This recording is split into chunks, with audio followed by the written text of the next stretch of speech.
suppose this is the third installment of this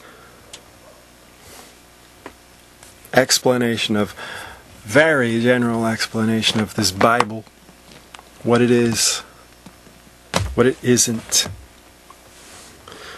The first was what it is not.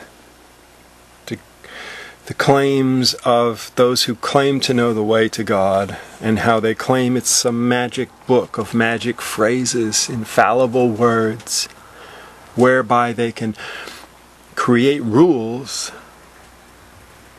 which will govern institutions and serve as conformity beacons for those who would aspire to get what those who claim to know the way to the gods are promising they can get by conforming to the rules that are made from this book of words printed on papers. And the second was a beginning of trying to very generally explain what it is. If it's not that, then what is it? It's not something that can be explained in the natural by the natural. It's not something that can be proven. The stories are not provable. They're not necessarily literal.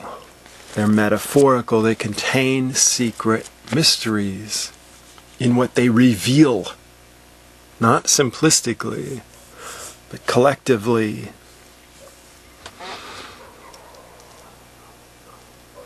And in the second installment,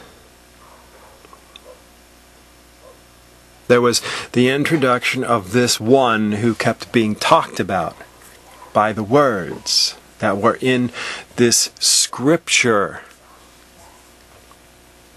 that existed at the time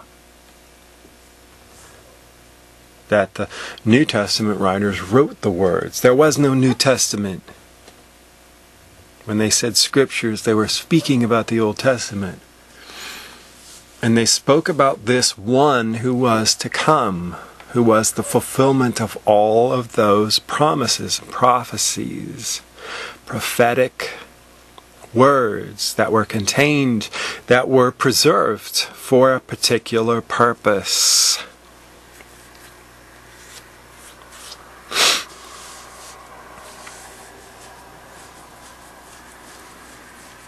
So the mystery. And the one came.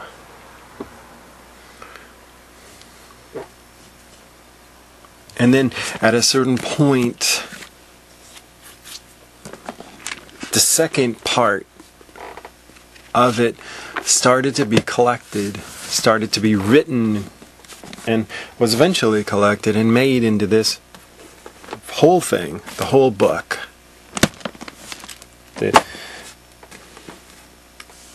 The words that were written about the one who was promised, the one who was to come, about what he did and what he said, and testimonies from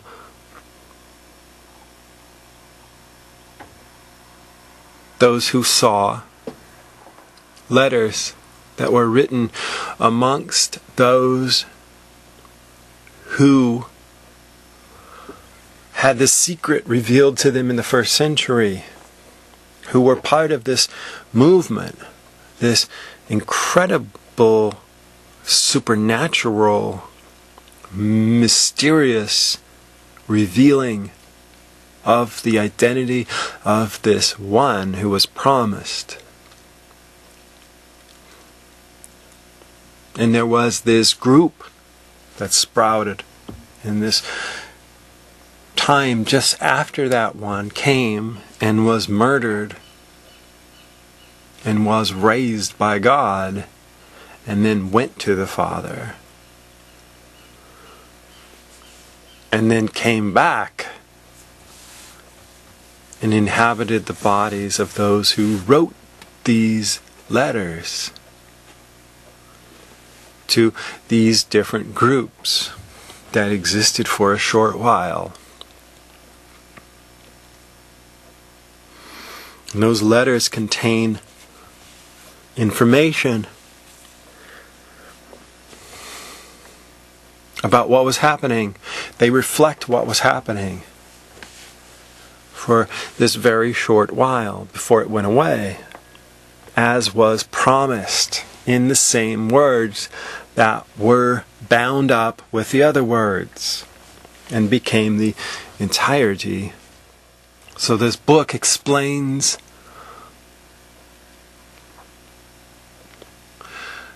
things. It explains the nature of man. It explains the purpose of God. It explains the one who was to come. It explains what he did and what he said. And it explains the brief period of time in the century just after he went to the Father. It explains all those things. And then it explains the thing, this looming bad thing that certain writers of letters were warning the others about, that they knew this bad thing was going to come. In the last times, there will be scoffers. People will conform to myths. The love of many will grow cold. Peter talks about it. Paul talks about it. Jesus talks about it. They're talking about this thing that was going to come. And this thing is referred to in the last book, this revelation that John had. This whore, the whore of Babylon.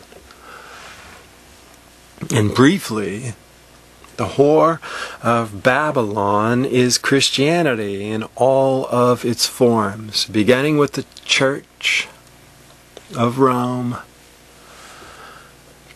and the consolidation of political and religious into this human institution, this human endeavor, that which was created and run by this supernatural force that existed for a little while before it went away. But as it was supposed to go away in the first century, and then this other thing gobbled it up and spat away all the instances of what was actually happening in the first century, and became this great whore.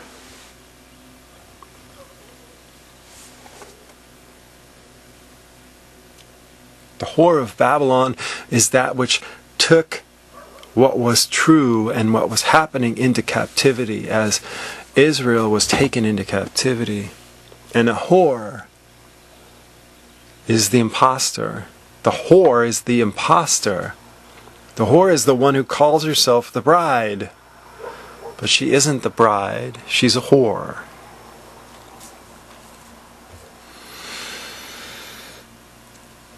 She's a whore because of what she does.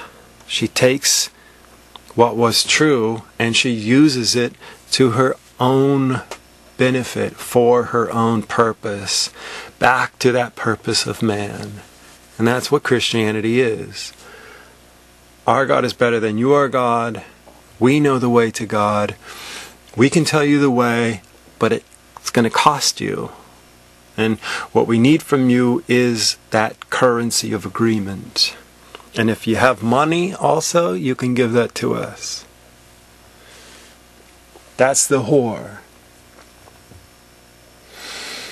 The whore has prostitute daughters that look like her.